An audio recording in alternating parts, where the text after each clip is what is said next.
Čo sa týka editačných režimov, máme na výber 4. Je to shuffle, spot, sleep a grid. Môžeme si ich prepínať v tomto malom okienku v rohu editačného okna.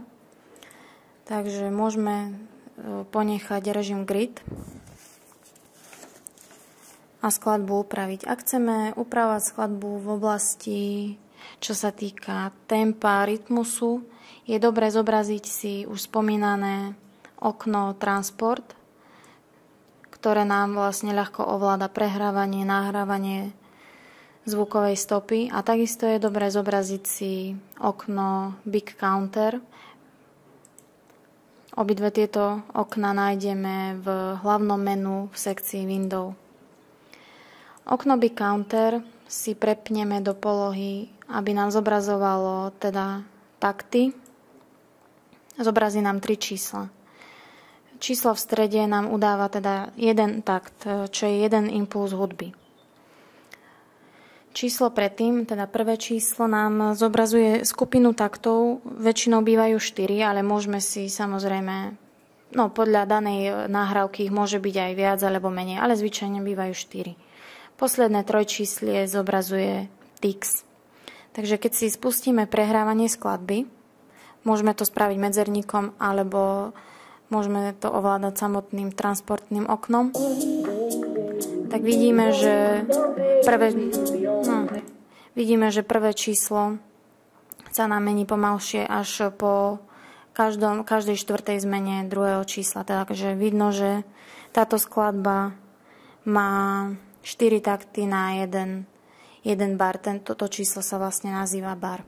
Samotnú úpravu skladby, teda pridávanie nejakých efektov alebo pluginov, ovládame cez kolónku Audio Suite, ktorú keď rozklikneme, máme tu rôzne možnosti ako equalizer, dynamika, oneskorenie či modulácia.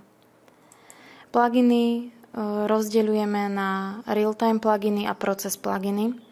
Real-time pluginy znamená, že ich pridávame priamo pri prehrávaní či nahrávaní skladby, teda ich efekt môžeme počuť hneď.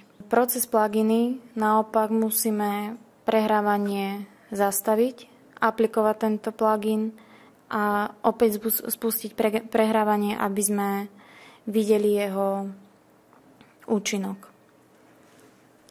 Pre vloženie real-time pluginu nám slúži táto kolónka hneď pri zvukovej stope. Keď si klikneme, máme tam 5 možností, čiže v podstate môžeme si pridať 5 pluginov. Keď na ňu klikneme, môžeme si zvoliť, že teraz chceme pridať napríklad equalizer a zobrazí sa nám dialogové okno. Názov toho pluginu sa nám zobrazí takisto hneď vedľa stopy v kolónke. V tomto dialogovom okne si môžeme nastaviť všetky požadované hodnoty, tak aby skladba znela čo najlepšie alebo tak, aby znela podľa našich predstav. Toto dialogové okno sa dá samozrejme zobraziť aj cez Audio Suite, equalizer. Tak máme ho tu opäť, ale to je presne ten rozdiel, že pri tomto spôsobe vloženia pluginu musí byť skladba zastavená. Teda jedná sa o proces plugin.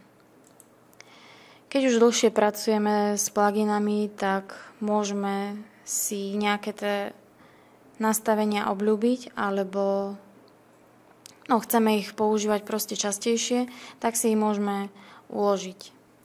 Takže opäť klikneme napríklad na tento equalizer, zobrazí sa nám dialogové okno a v kolónke preset, čo je prednastavenie, keď ju rozklikneme, máme rôzne možnosti. Takže teraz nastavené hodnoty tohto pluginu dáme uložiť ako, nastavíme si to ako plugin 1, uložíme. Takto uložené nastavenia pluginu budú k dispozícii vždy pri spustení programu Avid Pro Tools, teda pri úprave akejkoľvek zvukovej stopy. Ak však chceme vytvoriť prednastavenia len pre určitý projekt, napríklad teda tento, opäť v dialogovom okne daného pluginu v položke preset pôjdeme až úplne na spodok. Zvolíme spodnú možnosť, Session Folder, zaklikneme. To znamená, že uložený plugin bude k dispozícii len pre danú upravovanú stopu. Bude pre ňu k dispozícii vždy, ale nie pre žiadne iné.